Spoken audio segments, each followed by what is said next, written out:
Di suatu kerajaan Sidendring, hiduplah seorang laki-laki sebagai tokoh cendekiawan dan ahli hukum yang terkenal di masa pemerintahan Lapatiroe.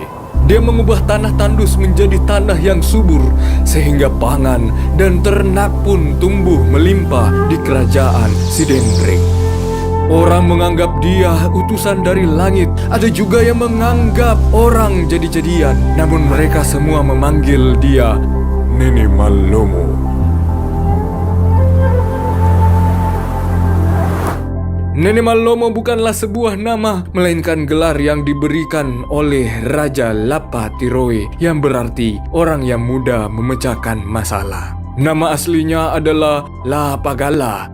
Tidak seperti yang dibicarakan orang lain, Nene Mallomo hanyalah orang biasa, mempunyai seorang istri dan anak. Kecerdasan dan kerja keras yang membuat Nene Mallomo diangkat sebagai penasehat Raja Sidendring. Karena itu, ia terkenal di Sidendring, bahkan sampai kerajaan tetangga. Raja Waju, Puang Rimagalatum pernah bertanya, apa rahasia sampai tanah Sidendring memiliki pangan dan ternak yang melimpah?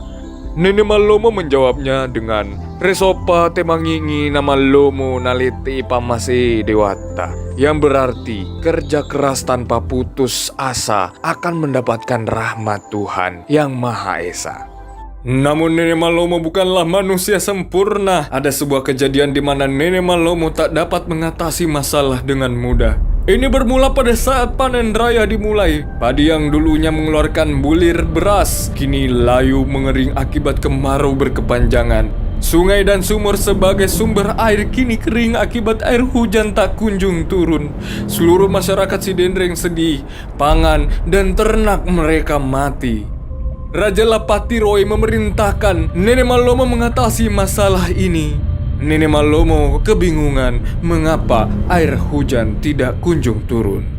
Panen kedua, ketiga pun sama, sampai kemarau ini berlangsung 2 tahun lamanya.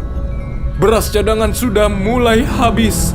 Masyarakat Sidendring mulai dilanda kelaparan. Sebagian masyarakat mulai mengkonsumsi ubi beracun walau nyawa menjadi taruhannya.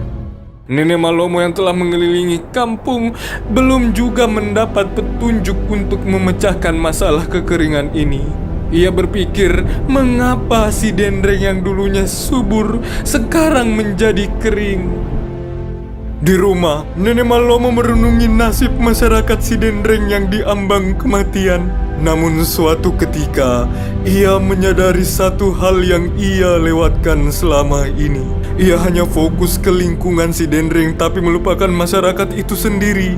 Ia teringat ucapannya sendiri saat Puang Rimagalatung bertanya alasan tanah Sidendring terkenal kaya ternak dan pangan serta tanah yang subur. Nene Mallomo pun menemui raja untuk mengadakan tudang sipulung bersama warga untuk membahas temuannya.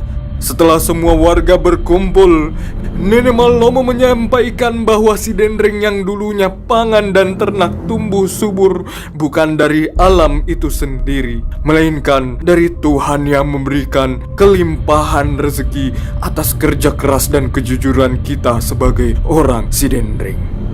Kekeringan ini akibat azab dari Tuhan yang menghukum masyarakat Sidendring yang tidak berlaku jujur. Nene Mallomo menyuruh warga yang merasa sudah berbuat tidak jujur, termasuk mencuri, untuk maju ke hadapannya untuk diadili. Warga pun kebingungan karena selama ini mereka berperilaku baik dan jujur selama ini. Di saat tengah-tengah kebingungan itu, ada satu orang yang berjalan menghadap raja. Sosok tersebut adalah putra Nene Mallomo. Semua orang pun terkejut, termasuk Nene Mallomo. Ia mengaku telah mengambil sebilah kayu di kebun tetangga untuk dijadikan mata garu. 2 tahun lalu, ia bersama 2 pasang kerbaunya memejak sawah miliknya, di mana di tengah sawah mata garunya patah. Untuk memperbaiki mata garunya, ia kemudian mencuri kayu di kebun tetangga. Nene Mallomo sedih mendengar pernyataan anaknya sendiri. Dengan berat hati, Nenek Malomo menyatakan hukuman mati untuk anaknya sendiri.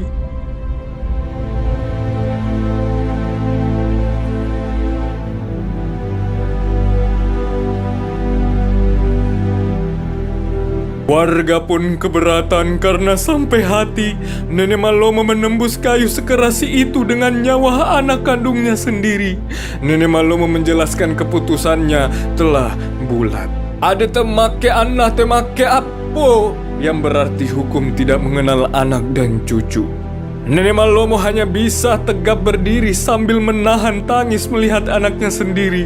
Di saat suasana tegang tersebut, tiba-tiba air hujan mulai turun.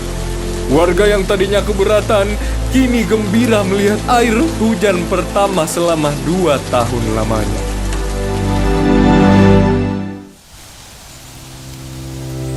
Kini tanah Sidendring kembali subur, masyarakat sudah bisa menanam padi dan berternak kembali seperti sedia kala.